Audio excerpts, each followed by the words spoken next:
Hi everyone, welcome. I'm down here in my wormery preparing to check in on a bin of red wiggler worms. I assume that's what they are, because they're worms that came from outside.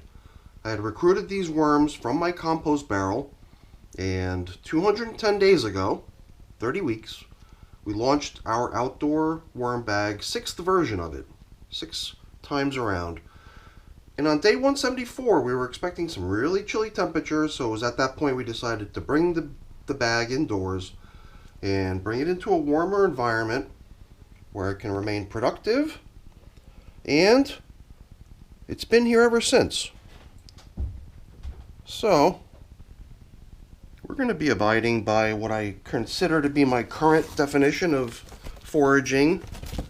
And I guess it's more descriptive when I refer to it in my new vernacular, which is to refer to it as fed foraging. So maybe I can always continue to just go back to straight old foraging, which would really mean giving them nothing whatsoever. But with this fed foraging thing that I've been adopting more recently, the idea has been that we limit them on bedding, and in the case of the outdoor worm bag, the de facto bedding was typically a handful of leaves from somewhere, from anywhere, or whatever we might have had around. And in the case of this bin, we've got just lots and lots of bedding material in here already. So the foraging is meant to go after the residual bedding that remains in the system in abundance, and the only thing we would add is foods. So we got coffee, banana peel, some carrots, strawberry tops, and their leaves. So I've got my worm chow that we could use too to accompany the coffee, and I've got grit. But I think the most important thing, the most thing I'm interested in accomplishing today is bringing in the squirt bottle and doing pretty much what we've been doing in all my systems lately. And we did it here too last time, and the time before as well, which was just to make sure that all this bedding material is damp enough that the worms can actually be making good use of it. The fact that this particular stuff was kind of out on the surface allowed it to get a little bit dry. For whatever reason, that plywood top covering just doesn't seem to provide as much moisture barrier type protection as one would think. It does seem like the system has a tendency to get a little bit dry, seemingly inhospitable to a certain degree. So whatever, let's just excavate the middle, which is where we normally feed. And during the last feeding, we took a lot of these leaves and just dumped them down into the feeding zone in the hopes that by doing so, we would have that stuff in a location where it would almost certainly get a good bit of attention from the worms coming by for the foods, and then hopefully hanging out and perhaps nibbling on some of the bedding that's down there, these leaves. So we're going to try to do a similar setup today, and once again do our best to dampen all this material, because it does feel like it's been getting a little bit dry in here lately. I'm not sure if this is a peach pit. It just feels so hard, and it feels like it's got that kind of texture, and if it is, it might be one of those sort of things we would want to exclude from here, but whatever, I'm not going to sweat it. I just figured I would plow through a little bit more through the feeding zone. Here and there I've been finding chunks of cantaloupe rinds and possibly other fragments of feedings gone by.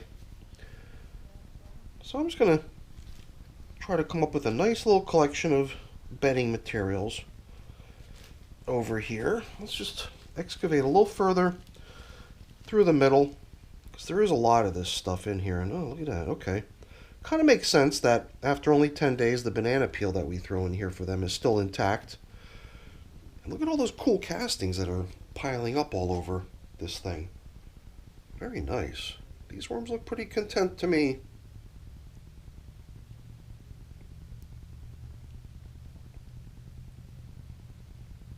And it's pretty cool. Most of the worms have taken cover, but this one guy over here seems to be like sprawled out and sunbathing here underneath our bright lights. Oh wow, look at that. I thought all the castings were kind of cool, but once you peel back the castings, there's like worms all over this banana peel. Very nice. There, we'll just put the leftovers right over here like we've been doing. Leftover beddings, leftover foods. Come up with this really nice collection. And that was a little bit of a surprise. I felt like I'd already kind of dug down into the feeding zone, and I was a little, I don't know, a little underwhelmed by what I was seeing until we got to that banana peel, and then it was ba-boom, okay. Excitement galore. So, I'm gonna have to increase my volume here a little bit because I've left my wormery doors open, and the furnace, I can hear it, it's warming up. It's gonna start blowing its fan in a moment, so hopefully it's not going to create too much of a noise distraction. And it is also kind of nice to see how the food and all the bedding around it and everything down here in the feeding zone seemed like it was a little bit more comfortable from a moisture perspective, but still possibly, I don't know, seems to me like it would benefit from getting a little bit more. So I'm definitely coming in with the spray bottle, and we'll dampen not only this collection of bedding and leftovers that we assembled, but I think we'll also take a quick lap. Taking a quick lap around the entire system, dampening material in locations other than just the feeding zone. And I think that's been working pretty nicely. Because despite some of the things I've been saying in recent check-ins, where I've been kind of giving this system a good bit of credit in terms of how well it hangs on to its moisture, I'm starting to get this little feeling like, you know, it does a good job, but it could do better. So maybe I don't want to let my guard down, you know. I want to make sure that if this system has the potential to lose a lot of its moisture quickly and become an inhospitable place for the worms to be, I got to be on top of that, and I got to react and adjust so that we don't end up with a place where the worms just can't really do much for us because of the environment we're furnishing for them. So that to me looks like a really nice feeding, if you ask me. And you know, last time I actually came in here with the spray bottle, and I administered a whole bunch of moisture right onto the bedding even before the foods came in, but in this case I kind of spaced out and forgot.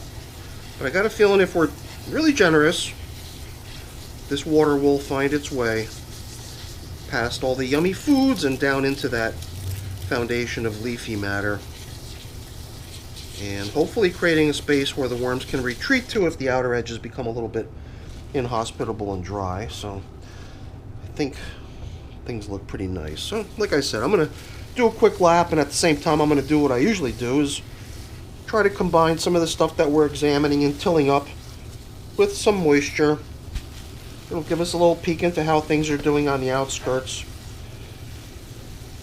And I don't know, this one other thing I've been thinking might be so cool to do would be to actually come in here with my screen one day and not only just, you know, pick up the material and till it around and things like that, but perhaps even just drop each handful into the screen and capture everything that's big enough to get caught by the screen.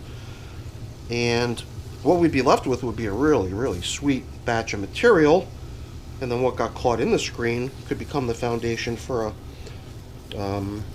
possibly a migration of the worms. Perhaps at that point we would even be thinking about moving these little guys out of this bag and perhaps into a tray where the migration could probably be managed a little bit more easily. That's kind of the straw man, I think, in terms of where the system is going. But before any of that can happen, I do feel like we got to give this system time to work down a lot of this stuff that's in here, a lot of this leafy material, and there's a good bit of stems in here too. A lot of these leaves came along with some stems, so I do feel like providing the system with a nice generous supply of moisture is quite possibly the most beneficial thing that we can do to help things move along over here. And this feels so good. I'm down in my relatively chilly, unheated basement. Even though the heater's down here, the basement doesn't get any of that heat. But I just restocked my supply of water in the bottle, and the water I use to refill is a little bit warm. So I'm actually getting a little warm, hand washing there. But I think we're pretty much done.